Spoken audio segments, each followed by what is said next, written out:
galawan nila sa ating mga witness.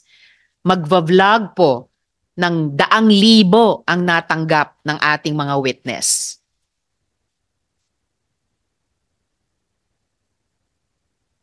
Sources ninyo na lifetime ang support sa inyo, tama ba? Lifetime daw ang suporta sa inyo. Kaya kumagat kayo sa bait na mag-testify. Meron ng isa dito nagsabi. Pero sila po pala. Inoferan daw siya ng 40,000 kada lie against pastor. Buti na lang yung kapatid nating yun na hindi naman kumagat. Pero, yung mga nag-witness dyan sa Senate, kinagat nyo yan, di ba? May iba sa inyo, 50,000. May narinig pa kami galing sa aming mga puputlang ahas na may nabayaran daw na 500,000 sa inyo. Well. Tas ngayon, nawawala na si alias Jackson. Nasaan kaya? Asaan kaya? Ayun na nga ba ang sinasabi?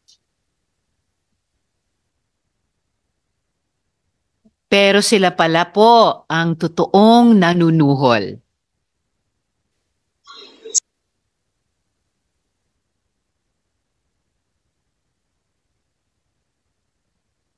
So nakasulat po dyan, mag-recant ka na lang, pasayloa na lang si pastor og ang ministry.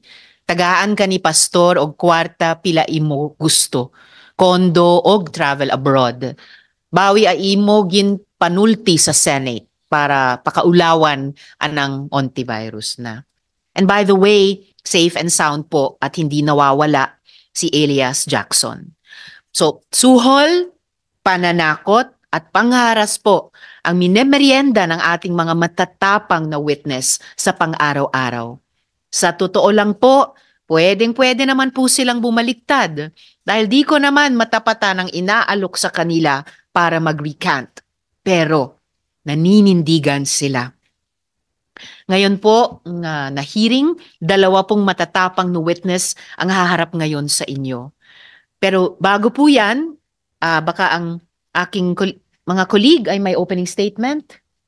Wala po. Then may I ask the committee secretary to